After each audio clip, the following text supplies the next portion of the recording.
Yo, yo, yo, yo, yo, yo, yo, yo. Ladies and gentlemen, boys and girls, and children of all ages, you know what time it is. You know what hour, minute, second it is. It is me. It's that DOOGIFRA and CHISE, yes, sirree, in the place to be. And guess what? I am not alone. I've got a guest with me.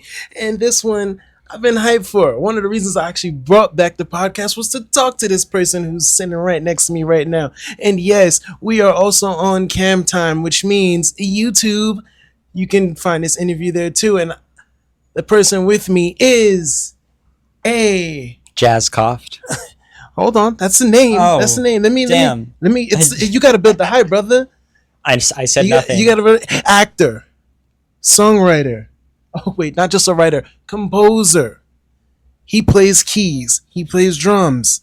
Oh wait, no, percussions. Mhm. I want to be clear, percussions.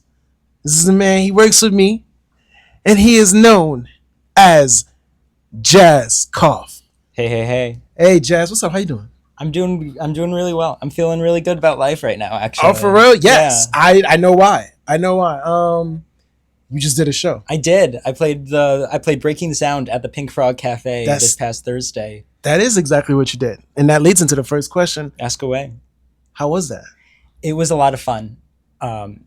First of all, the other performers and their crew, Alison Krauss, Liam Searcy, Madeline Sky, they were all excellent, and so I was really happy to get to be on the same bill as them and to support other upcoming artists that are roughly my age and that in that same like young theater writer cohort. My set, I had a ton of fun. I was definitely stressed in the lead up, like especially the month before. I've seen you. I've seen the writing process. Yeah, I mean you've seen me.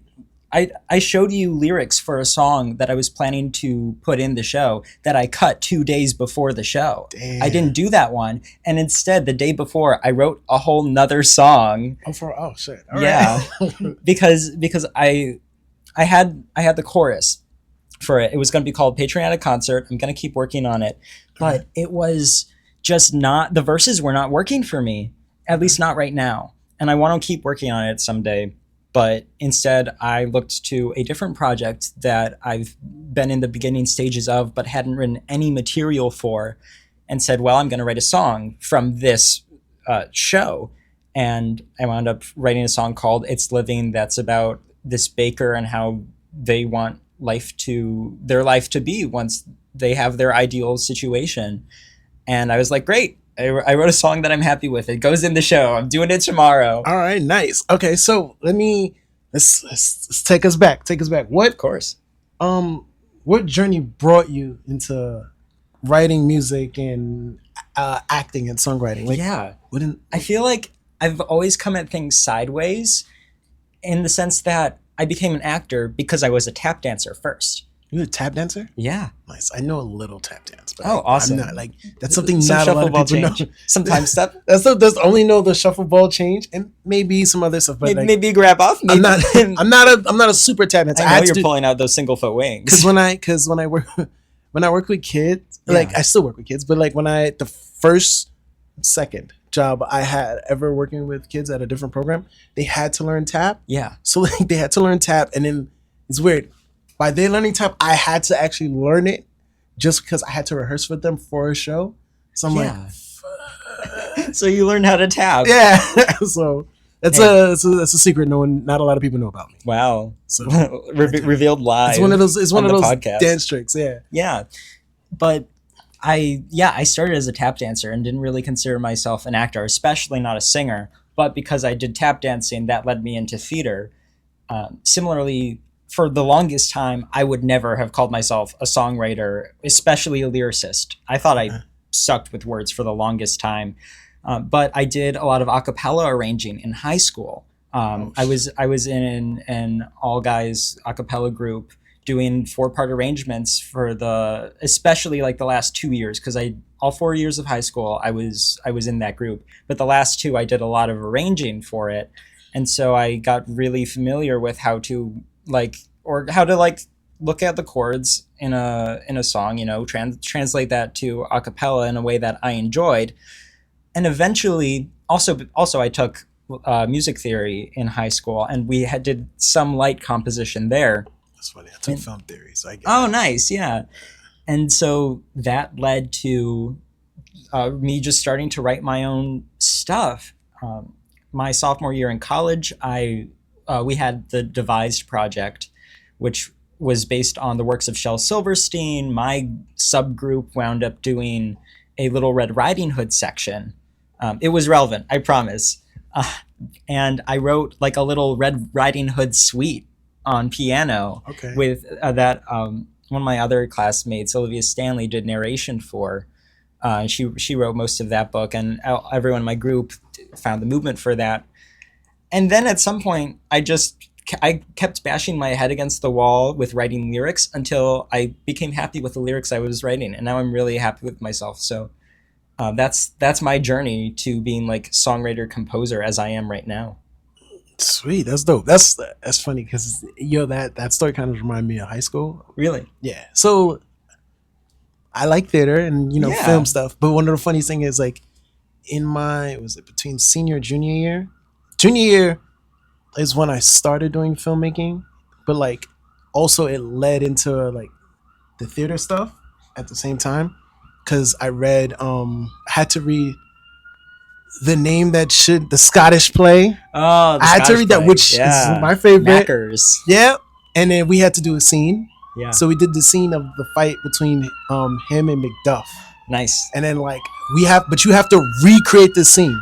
So you have to recreate the scene in your own way in front of the class. Yeah. So that means you're not using the dialogue from the play, but you have to interpret the Yeah, dialogue. you're translating it to, Yeah, so to like modern it was language. so like we had like prop weapons and everything in our classroom. Oh, that's I so brought fun. like this gel toy skull that I had. Mhm. So when the king gets beheaded, yeah. Oh, you so, brought like, out the gel skull. So like oh. we beheaded it. No, hold on, it gets better. We beheaded him. I had like a T-shirt that I doused in Kool-Aid.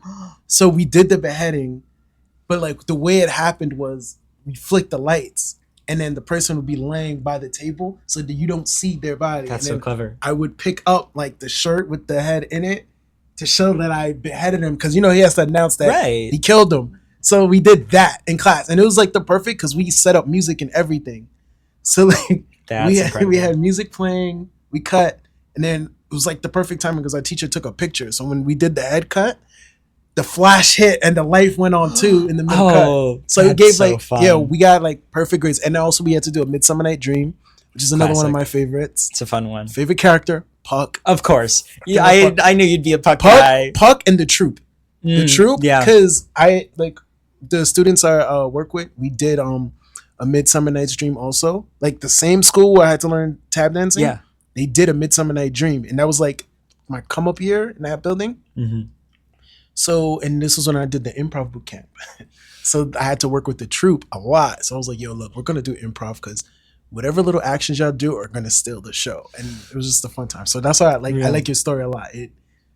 Yeah. It brings me back. So Cheers. appreciate it. Okay, so I'm gonna give you a tough question now. Okay. So prepare your top Shaking in three. my boots. Top three influences for your work. Yeah. Number one is definitely Ben Folds. Okay. I always have been a huge Ben Folds fan. You said that. Yes, You said on that. many I've seen occasions. you say that, and I've seen you flip out when Ben Folds is here. Yeah, I missed so it. Ben So- Folds came to the show that we're working right now, and I wasn't here. It was one of the few nights I was off, and I was so saddened for like days. I'd like be grumbling in the office saying, Ben Folds isn't here. I miss Ben Folds.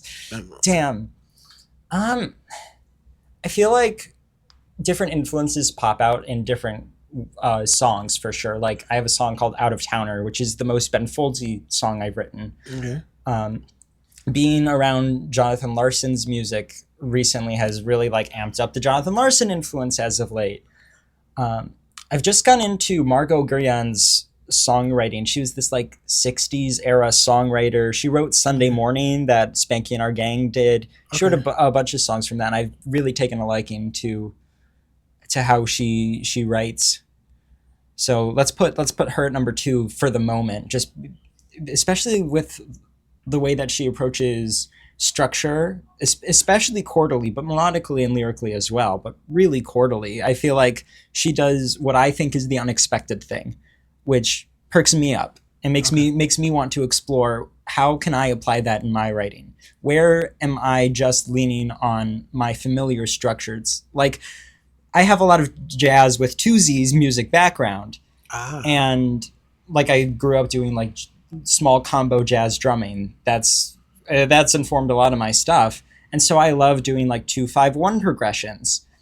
But Margot's writing also, she came from the jazz background first. She went to school for jazz writing, but became a pop writer, and so she uses those 2-5-1s, but breaks them soon. And this also happens in jazz music all the time. You're using 2-5-1s, but you're doing like 2-5, 2-5, 2-5, breaking them in different keys. But she does it in a pop way, which I find really interesting, and I want to apply that in my writing more. Oh, okay. So I guess she's a hopeful number 2. I want to pick another. I don't know if I want to pick another theater writer or pop writer for number 3. For some reason, Frank Lesser comes to mind for the theater side. Can you give me 2 Frank Lesser songs? Well, you have Guys and Dolls, which Sit Down, You're Rockin' the Boat.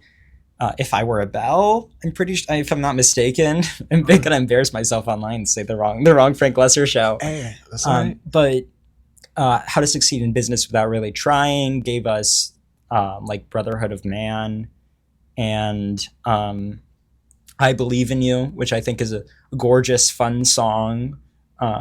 It comes at a really like the show is such a satire, but it's such a beautiful, warming song when J. Pierpont Finch is singing that to himself in the mirror, and then you have all the other office sharks that absolutely hate his guts, and they're like, gotta stop that man, cold. It's so fun to watch, like, this joyful, youthful optimism against this, I'm gonna rip this guy's fucking guts out, I don't care. Okay.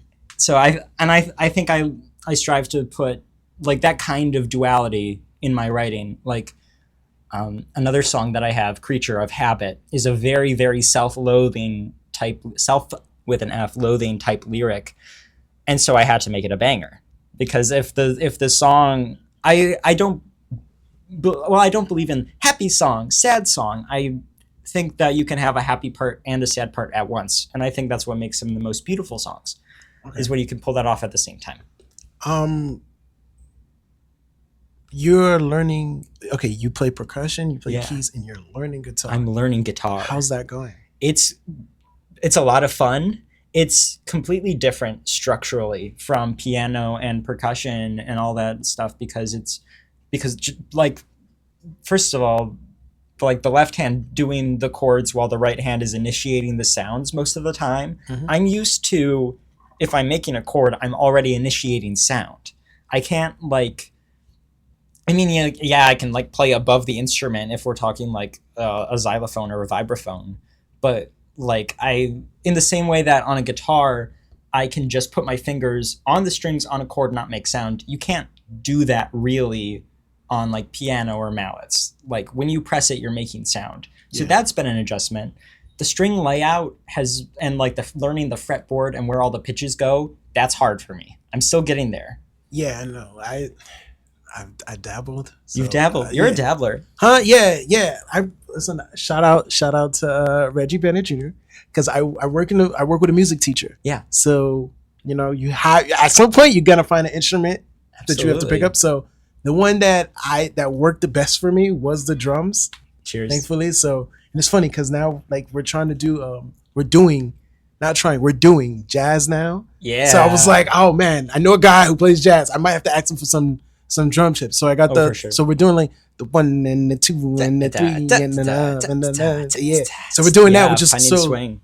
So now I'll probably ask you for some more stuff. I'll bring my practice pad. Have you talked at all about, and this is a fairly advanced jazz drumming concept, but have you talked about different kinds of swing? No, not yet. That's one of the most fun things to think about, and implies. I keep thinking about it in my tap dancing too. Whenever I'm like at a dance call, that swings, I'm thinking to myself, how hard is the swing?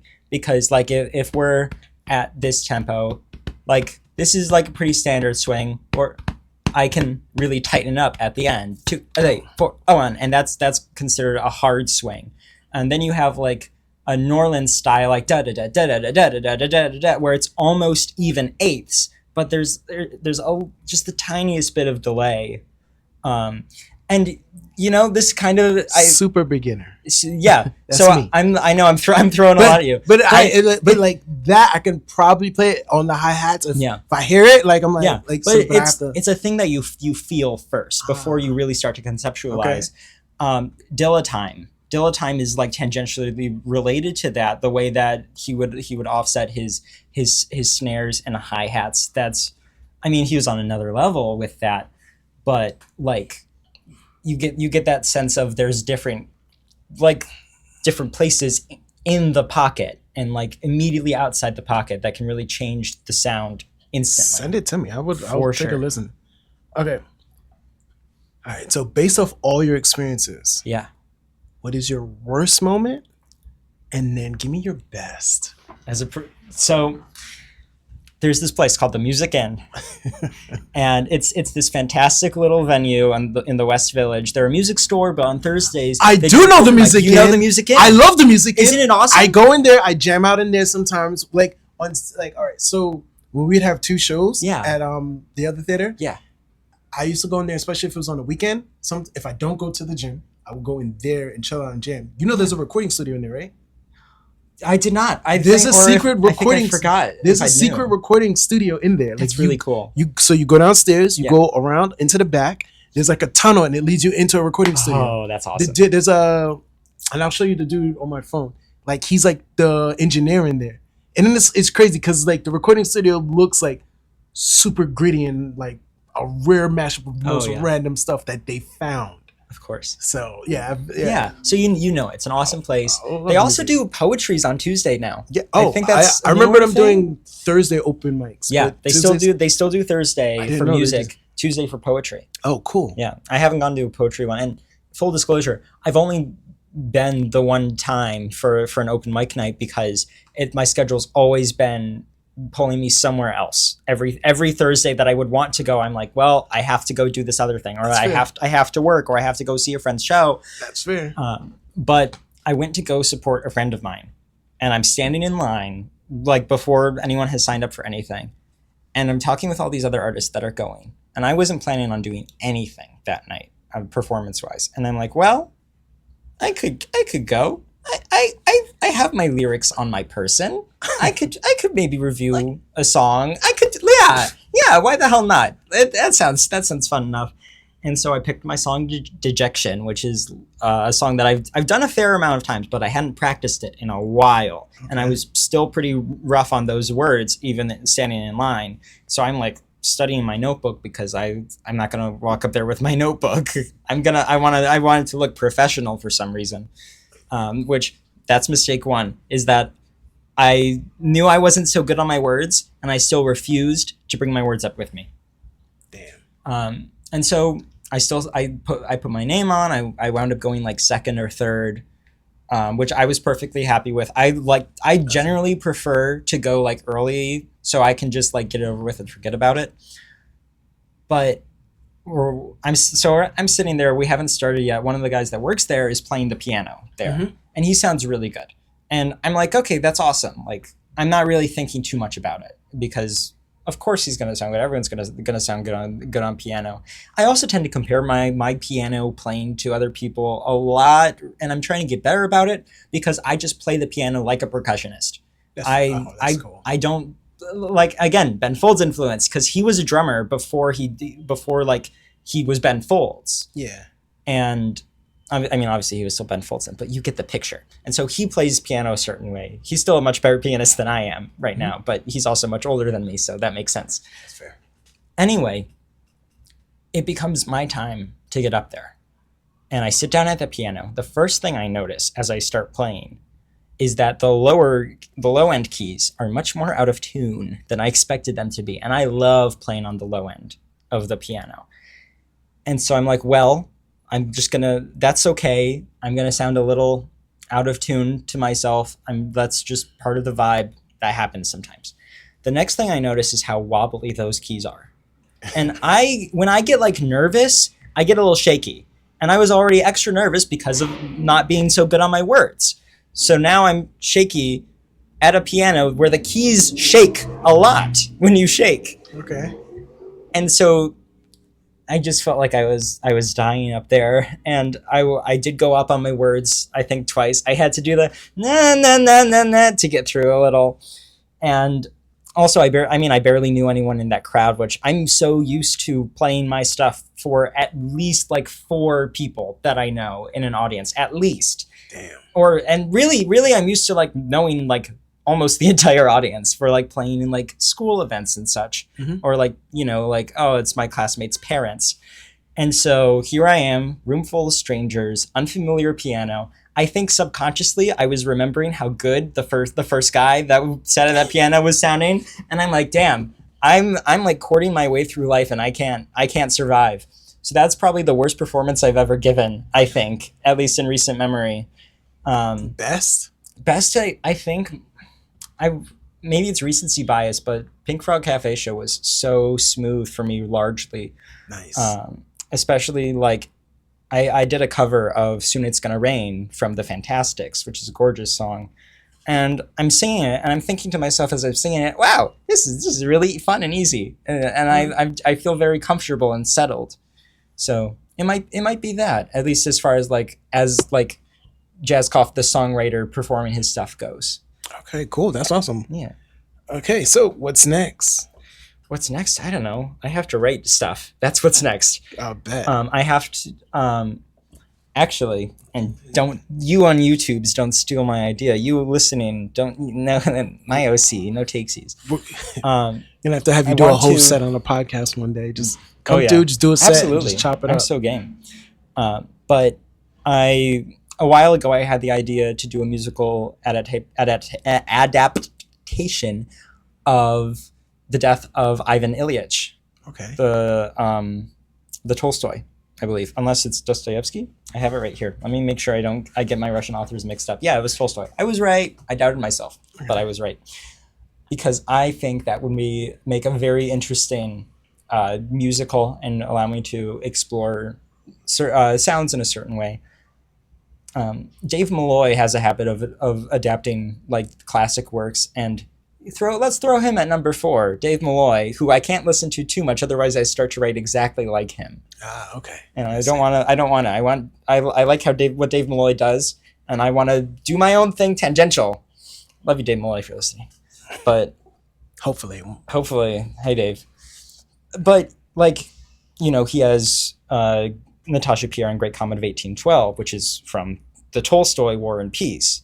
Okay. And that whole musical, I think, is like 80 pages of War and Peace. Just 80 pages it's like this, like, I want to say it was like 2.5 hour long musical. And so I figured that Tolstoy would probably be good for me. And Ivan Ilyich is a much shorter novella. Like, you on YouTube's can see how thin this book is. It's for you just in your ears. It's like 50 pages. It's very, very short, but I think it would make a wonderful short piece. So I think that's what I'm going to work on this month. All right. Any words of wisdom for any artists and creators out there? Yeah, I was talking about this earlier because, again, I've been thinking about my jazz influence a lot. When beginner jazz musicians play a wrong note, they let it throw them off track. They go, "Oh, I fucked up," and they stop and sometimes they get mad at themselves. I've done that. I've in my early years practicing, and I get frustrated. I would make a noise, and my dad would be like, "Hey, don't do that. You're throwing yourself off even more." But the really good jazz players will take that wrong note and make it right, and they'll either hammer it over and over and chordally contextualize it so it makes sense, okay. Or they'll play a different kind of scale that makes it make sense. So I guess the broad lesson from that is that tiny failures are often opportunities for greater future success. Oh, shit. Yeah. I respect that. I like that. I like that a Cheers. lot, actually. I like that one. Please give your socials where people can find Yeah, you. you can find me on the Instagram at Jazz Jaz Koft Koft. No punctuation, no nothing. Jazz Koft. I'll have a website soon. All right. You'll find that website link on my Instagram. I have a Substack, Okay. I have Yes. Sorry about that. and And what is it? Explain what a Substack is. basically Substack is just like a place. It's like the love child of internet blogging and newspaper columns, Okay. in the sense that it feels like I'm writing my own news, like magazine column, but it's getting sent through like email or like the Substack app. I'm pretty sure I'm jazz.coft on Substack. It's called the Jazz Stack. I'll put the link down below. Please do. Gotcha. And I'm writing about songs that I find interesting. Like I've done 2 so far. I hoped to be doing them more quickly, but other things have gotten in the way, and that's okay. But my first one was about New Magic Wand by Tyler the Creator, because the lyric, like, I obsess over those lyrics, like probably not to an unhealthy degree, but borderline, because the pace of the lyric and the pace of the rhyme scheme in the lyric communicates so well the mental state of Igor, the character that Tyler is.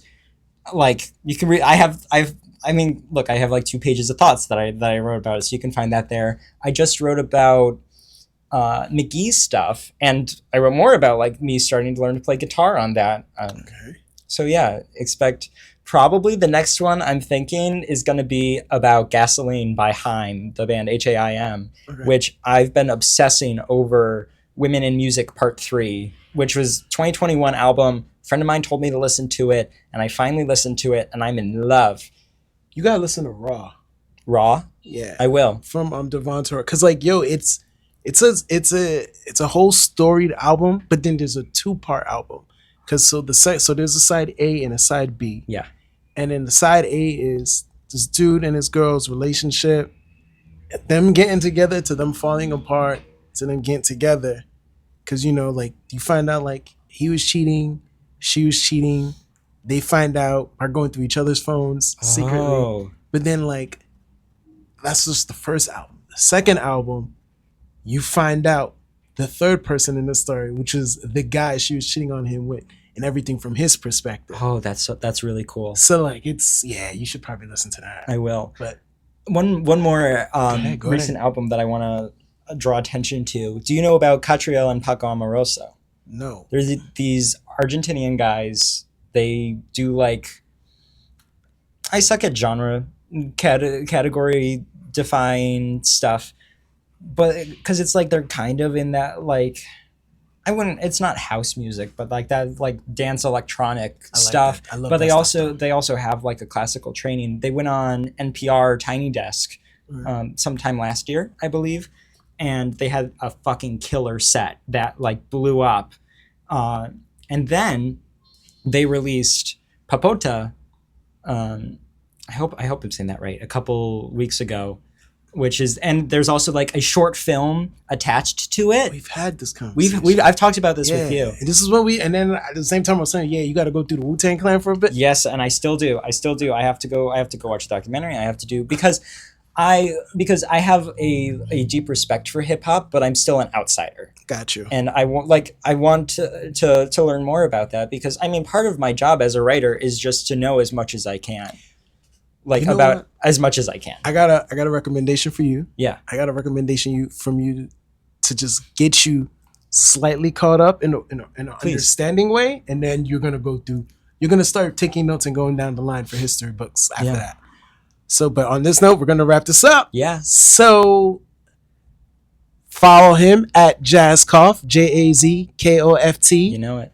And then you can find me on any social at DOOGIFRANCHISE as Doogie Franchise. And this is Show Off Season. And on that note, I'm going to say goodbye and good night.